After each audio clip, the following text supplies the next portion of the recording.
And she is the nation's sweetheart, whether she's singing, judging, or just flicking her beautiful hair in super slow motion. We can't get enough of her. It's Cheryl Cole.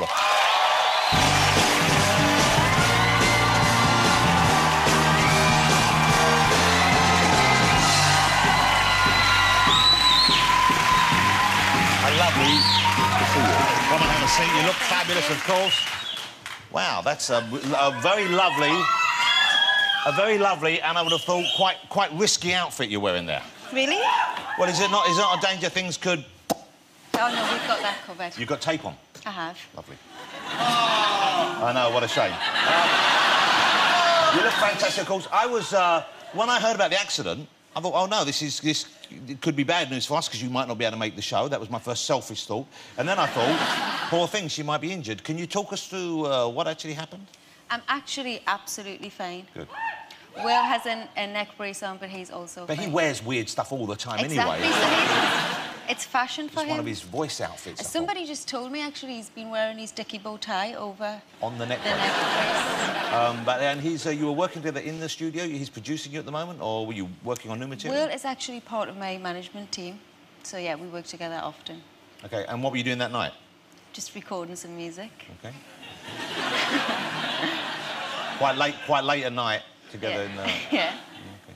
And then he's driving you home, because you don't have cabs over there, and he... and you stopped for a bit of something to eat? Yeah, McDonald's. Because you just got... sometimes people get hungry, munchy, late at night, so well, later... you do. When you're in the studio, you often have munchies or comfort food. And then Will is driving, and he loses control of the car, or he's not paying attention, or... He talks about space a lot, and recently his song was beamed back from Mars. That's right. It was played on the thing called Curiosity, I believe it's called. It's actually on Mars as we speak, which is an incredible moment of human kind of achievement. Yeah, first time a human voice has been heard from Mars. And for some reason... And it would have to be Will, obviously. Why did they go with Will? No disrespect, but that's a kind of a... Who did he pay off for that? Honestly, if you sat with Will for like an hour, that guy is fascinating, super intelligent, and likes outer space things. So he's smart anyway, and he loves the idea of space travel. Will he go... Is he one of the guys who's going to buy a ticket on Richard Branson's spaceship? Yes, I believe he already has. He's already got a ticket? I think so. I hope he's not driving. Maybe. Badly for everybody. He wouldn't make it to the moon. You look fabulous, and you look, you know, I don't know, you look relaxed, you look pretty happy. You seem to be in quite a relaxed place right now. I am. OK, and why is that? Is there someone new in your life right now? It's you, Jonathan. Is it me? Yeah. You're making me feel very comfortable and relaxed I'm right sure. now. Well, who could blame you for that?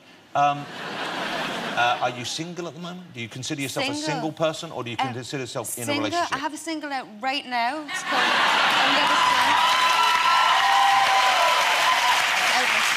In other areas where the word single is used, would you consider yourself a single girl in other ways?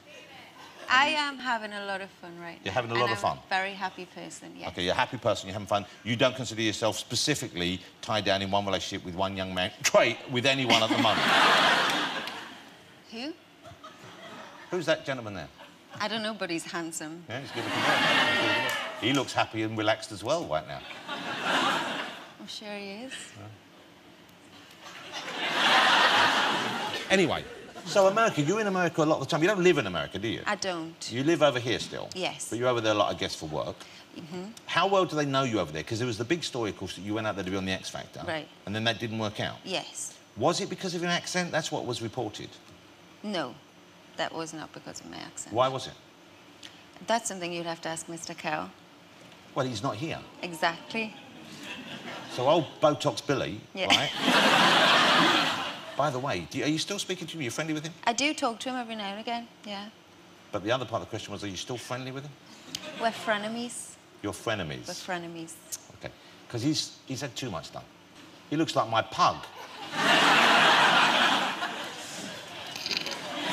I know nothing. So you don't know what it was. So you're out there and it just didn't click.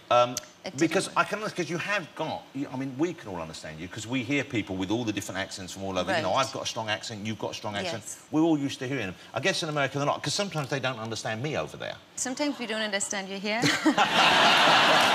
And I find when I'm in America, I speak more slowly. Yes. Do you do that? Do you change the way you speak so Americans can get you? I don't, actually. I feel like they need to listen harder. Okay.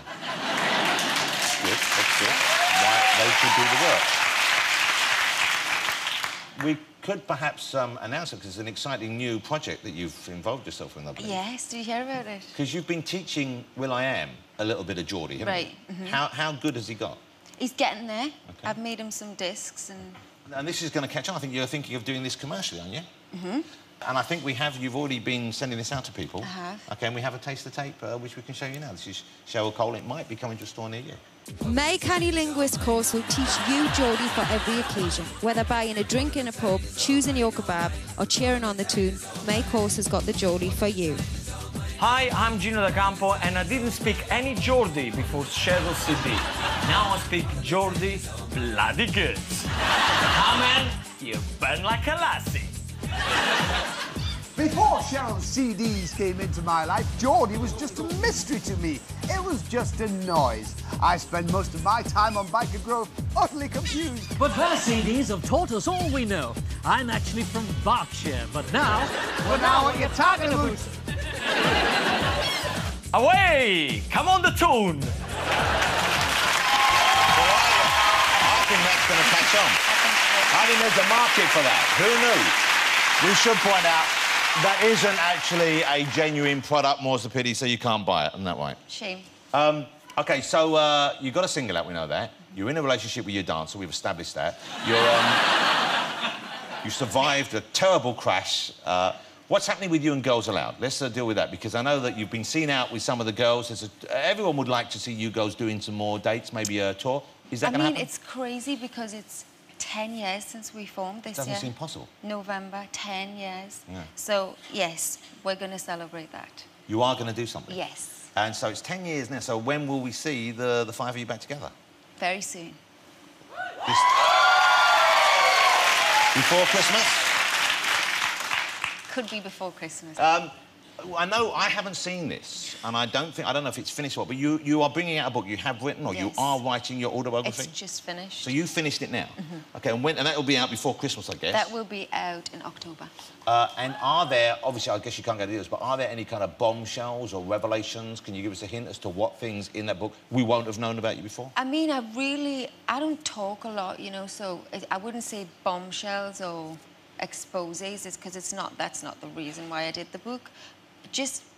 I'm just sick of other people's shit, to be perfectly honest with you, and I wanted to say my own shit. Your side of the story. Yeah. Because I guess a lot of people have said they know you or stories about you and so on and so forth. So it will be... And how kind of revealing will it be about... Just honest. Okay. Just honestly, just the truth from my perspective and not everybody else's, or not tabloid headlines, or not, you know. And do you worry about... Obviously, if you're telling your story, there are going to be other people involved. You know, Yes. you're going to talk about the marriage and what went wrong there and Right. so on and so forth. Do you run it past... Did you tell Ashley you were writing it? Did you show him what you were doing? Or... Yes. And he's read it?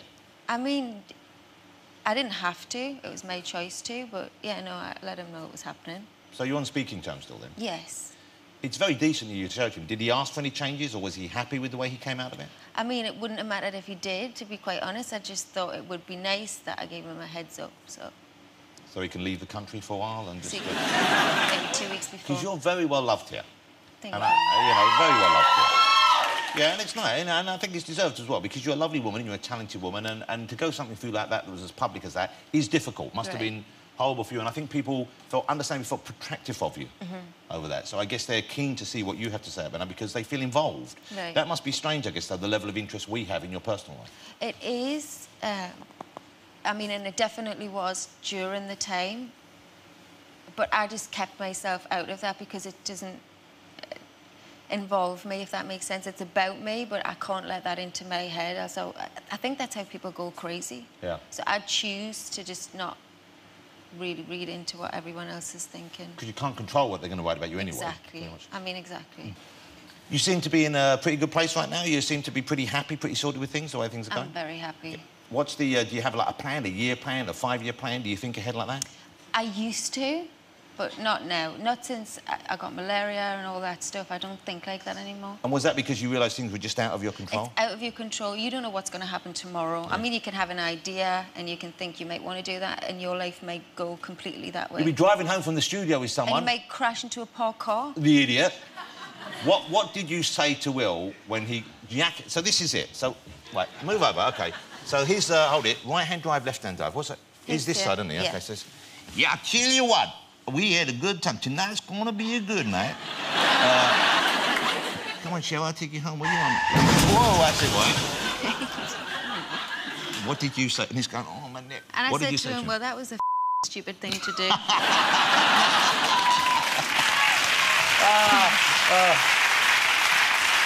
Poor Will. Before you go and film, would you let him drive you home again? No. Never? Never. OK. Cheryl is going to perform for us right now. It's the new single. It's called Under the Sun, and there's a very special production on it. It's going to look spectacular, isn't it? It's going to be great. When does the tour start? The tour starts October 3rd. I can't wait to see you perform. Thank you so much for coming on the show. Thank you for having me. She's going to perform in just a minute, but for now, will you join me in saying thank you to the spectacular Cheryl Cole, ladies and gentlemen? Thank you so much. Thank you. You warm up now. Thank you. Cheryl Cole.